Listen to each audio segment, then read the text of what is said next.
নমস্কাৰ, মই নৱজিৎ নাথে আপোনালোকক স্বাগতম জনাইছোঁ মোৰ ইউটিউব চেনেল মেথ চেনেললৈ। আমি আজি নতুন এটা ভিডিঅ' আলোচনা কৰিম। সেইটো হৈছে তোমালোকৰ ঘন আৰু ঘনমূল দশম শ্ৰেণীৰ আৰ্থিক আৰু বিভিন্ন প্ৰতিযোগিতামূলক পৰীক্ষাৰ বাবে আটাইতকৈ গুৰুত্বপূৰ্ণ এটা টপিক।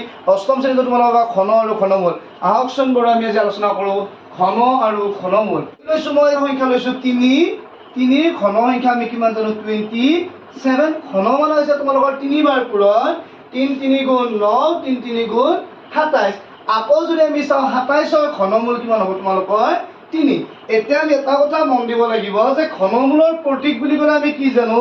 যে বৰ্গমূলৰ প্ৰতীকটোৰ ওপৰত যিটো থি লিখা হয় এইটো হয় তোমালোকৰ ঘনমূলৰ প্ৰতীক। ঘনমূলৰ প্ৰতীকটোক আমি কি বুলি কোৱা হয়? থি। এইটোক লিখা হয় তোমালোকৰ কি? সাত ৰুট বুলি কোৱা হয়। ইংৰাজীটো তোমালোকৰ ঘনমূলৰ প্ৰতীক। তো তোমালোকে জানা যে এটা সংখ্যাৰ ঘনটো আনটো কি হ'ব? তোমালোকৰ ঘনমূল হ'ব। এতিয়া আমি 1ৰ পৰা 10লৈ কেইটামান ঘন সংখ্যা জাষ্ট আলোচনা কৰি লওঁ।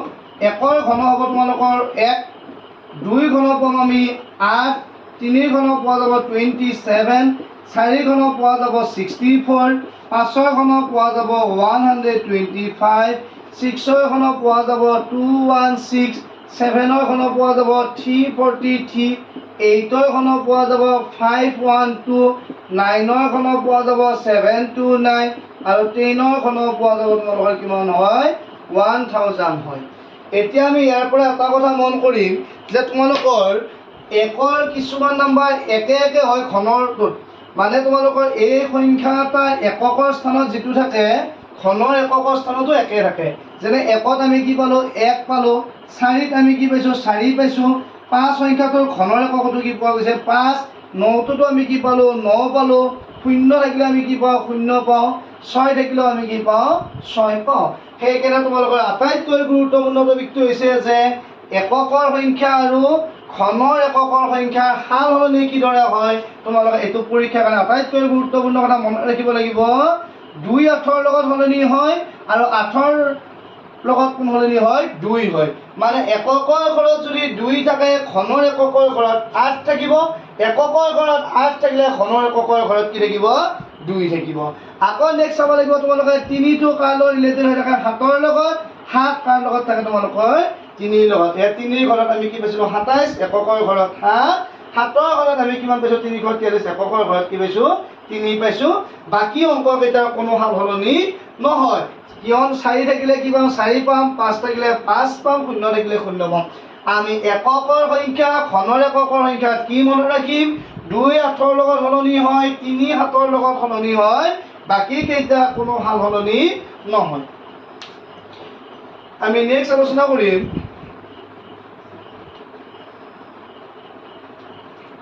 ঘনৰ।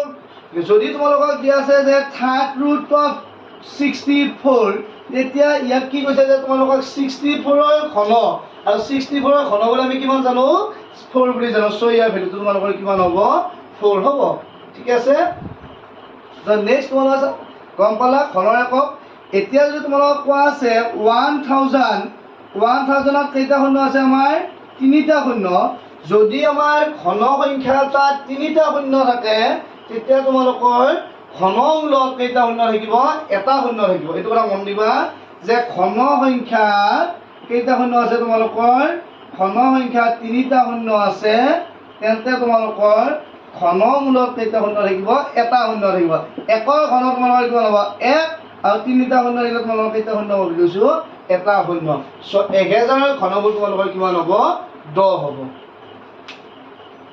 এতিয়া আমি নেক্সট চাম কিছুমান সংখ্যাৰ আমি অতি সহজতে ঘনমূল নিৰ্ণয় কৰিব পাৰিম। সেই সংখ্যাবিলাক আমি চাম যে এইবিলাক নাম্বাৰৰ যদি আমি ঘনমূল উলিয়াবলগীয়া হয়, যে থাৰ্ড ৰুট অফ এইবিলাক নাম্বাৰৰ যদি আমি ঘনমূল উলিয়াওঁ তেতিয়া নেক্সট আমি কি কৰিব পৰা যাব?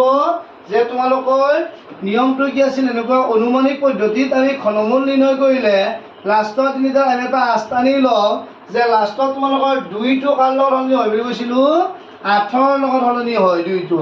আৰু আকৌ যিটো প্ৰথম সংখ্যাটো থাকিল 5, এই সংখ্যাটোতকৈ সৰু ঘনমূল এটা ল'বা তোমালোকে। 5তকৈ সৰু ঘন সংখ্যা কি আছে তোমালোকৰ? 1 আছে। 1ৰ ঘনমূল কিমান হ'ব তোমালোকৰ?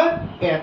ঠিক তেনেকৈ 2 নম্বৰটোৰ ক্ষেত্ৰত লাষ্টৰ তিনিটাত এককৰ ঘৰত 5 থাকিল। 5 থাকিলে আমাৰ কিমান হয়? 5 হয়।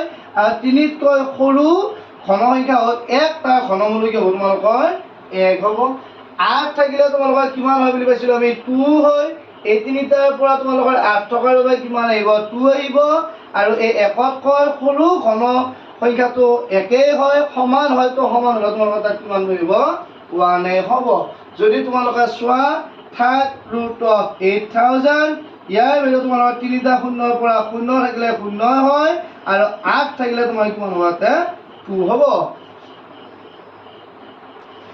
আমি এই দুটা সংখ্যা এবাৰ ঘনমূল উলিয়াম একেই নিয়ম তোমালোকে লাষ্টৰ 3টাত চিন ল'বা 4 থাকিলে কিমান হয় বুলি পাইছিলোঁ আমি 4 হ'ব আমাৰ তাত এতিয়া বাকী নম্বৰকেইটা কি থাকিল 13তকৈ সৰু ঘন সংখ্যা তোমালোকৰ কি আছিল ঘন সংখ্যাবিলাক মনত আছে আমাৰ 1 আছিল 8 আছে 27 64 সো 13তকৈ সৰু ঘন সংখ্যাটো তোমালোকৰ কিমান হয় 8 হয় 8ৰ ঘনমূল তোমালোকৰ কিমান হয় 2 হয় সো ইয়াত তোমাৰ কি বহিব 2 বহিব কিমান হ'ব তোমালোকৰ ঘনমূলটো 24 এটো তোমালোকৰ কি আছে লাষ্টৰ 3টাত 7 আছে কি হয় তোমালোকৰ 3 হ'ব 12তকৈ সৰু ঘন সংখ্যা তোমালোকৰ কি হয় 8 হয় 8ৰ ঘনমূল কিমান হয় তোমালোকৰ 2 হয় সো তাৰ এনসাৰ কিমান হ'ব 23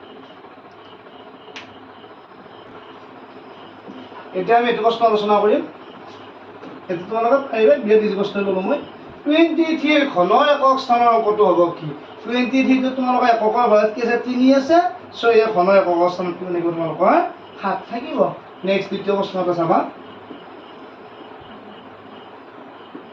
third root of 27 plus third root of 64 plus third root of 125 equal what আমি এটো কি কৰিব লাগিব যে 27 ৰ থাৰ্ড ৰুট তোমালোকৰ কিমান হয় 3 হয় প্লাস 64 ৰ থাৰ্ড ৰুট তোমালোকৰ কিমান হয় 4 হয় প্লাস 125 ৰ থাৰ্ড ৰুট তোমালোকৰ কিমান হয় 5 হয় সো ইহতক প্লাস কৰি আমাৰ কিমান পোৱা যাব 12 3375 এই নাম্বাৰটো আমি উৎপাদক বিশ্লেষণ পদ্ধতিৰে ঘনমূল ল'ব চেষ্টা কৰিম আমি তো এনে গমে পাইছো আনুমানিক পদ্ধতিৰে কি হ'ব লাষ্টৰ 3টাৰ পৰা 5 টকাৰ কাৰণে 5 আহিব 3তকৈ সৰু হ'লে তোমালোকৰ কিমান হ'ব 1 হ'ব উত্তৰ কিমান হ'ব 15 কিন্তু আমি উৎপাদক বিশ্লেষণ পদ্ধতিত এবাৰ কৰি চাম এককৰ ঘৰত 5 টকাৰ কাৰণে আমি কিহেৰে হৰণ কৰিব পাৰো 5ৰে হৰণ কৰিব পাৰো 5ৰে 33ক কিমান বাৰ যাব তোমালোকৰ 6 বাৰ 5 6 গুণ কিমান হ'ব 30 3 নামতে তোমাৰ কিমান হ'ব 37 জন 5ৰে 37ক কেইবাৰ যাব 7 বাৰ 7 5 গুণ 35 2 নামে তোমাৰ কিমান হ'ল 25 জন 5ৰে 25ক কেইবাৰ যাব তোমালোকৰ 5 বাৰ আকৌ একক ঘৰ 5 টকা কাৰণে আমি কিহেৰে হৰণ কৰিম 5ৰে 5ৰে 6 কেইবাৰ যাব একবাৰ 5ৰে গুণ 5 কিমান হ'ল তোমালোকৰ 17 হ'ল 5ৰে 17 কেইবাৰ যাব 3 বাৰ 5 3 গুণ 15 কিমান আহিল তোমালোকৰ 2 কি হ'ল 25 হ'ল 5ৰে 25ক কেইবাৰ যাব তোমালোকৰ 5 বাৰ আকৌ কিহেৰে হৰণ কৰিম 5ৰে 5ৰে 13 কেইবাৰ যাব তোমালোকৰ 2 বাৰ 5 দুগুণ 10 কিমান নামিল 3 কি হ'ল তোমালোকৰ 35 5ৰে 35ক কেইবাৰ যাব 7 বাৰ আকৌ 27ক 3ৰে যাব কিমান বাৰ 9 বাৰ 9 কিহেৰে যাব 3ৰে কিমান বাৰ যাব 3 বাৰ লাষ্টত আমি লিখিম therefore 3375 টোক আমি কি পূৰণ কৰি পালো 5 পূৰণ 5 পূৰণ 5 পূৰণ 3 * 3 * 3 আমাক ঘনমূল ফাইন কৰিব দিছে আমি লিখিব লাগিব থাৰ্ড ৰুট অফ 3375 তেতিয়া আমি কি কৰিব লাগিব 3টাৰ পৰা এটা লম 5 3টা থকাৰ কাৰণে তোমালোকৰ 5 কেইটা আহিব এটা 3 3টা থকাৰ কাৰণে 3 কেইটা আহিব এটা আৰু 5 3 গুণ তোমালোকৰ কিমান হ'ব 15 এটো হ'ল উৎপাদক বিশ্লেষণ পদ্ধতিৰে ঘনমূল নিৰ্ণয় কৰা যে এটো তোমালোকক ডাইৰেক্ট পূৰণ কৰি বৰ্গমূল উলালে হ'ব তো আমি এটা ফৰ্মুলা পাওঁ যে ৰুটত যদি আমি a আৰু b পূৰণ হৈ থাকে তো আমি এটা এক্সট্ৰা পূৰণ কৰিব পাৰোঁ তেতিয়া কি লিখিব পাৰিম √a * √b সো এনেকৈ পূৰণ থকা নাম্বাৰবিলাক আমি কি লিখিব পৰা যাব যে √25 * ৰুট কি হ'ব 9 25ৰ বৰ্গমূল কিমান হয় তোমালোকৰ 5 9ৰ বৰ্গমূল কিমান হয় তোমালোকৰ 3 সো 5 3 গুণ তোমালোকৰ কিমান হ'ব 15 আকৌ এটোত যেটো তোমাৰ থাৰ্ড ৰুট আছে সো এক্সট্ৰাকৈ আমি কি লম third root of 27 into third root of 64 27ৰ ঘনমূল তোমালোকৰ কিমান হ'ব 3 আৰু 64ৰ ঘনমূল তোমালোকৰ কিমান হ'ব 4 সো 3 4 গুণ আমাৰ কিমান হ'ব 12 নেক্সট এই নাম্বাৰটোত আমি যদি ক্যালকুলেশন কৰো কি কৰিব লাগিব প্ৰথম ডাইৰেক্ট কৰিলে মই 8ৰ ঘনমূল কিমান হ'ব 2 পূৰণ 27ৰ ঘনমূল কিমান হ'ব 3 64ৰ ঘনমূল কিমান হ'ব 4 216 ঘনমূল কিমান হ'ব তোমালোকৰ 6 নেক্সট ইয়াৰ কেলকুলেশ্যন কৰিলে কি হ'ব 3 ৰে 6 কেইবাৰ যাব 2 বাৰ যাব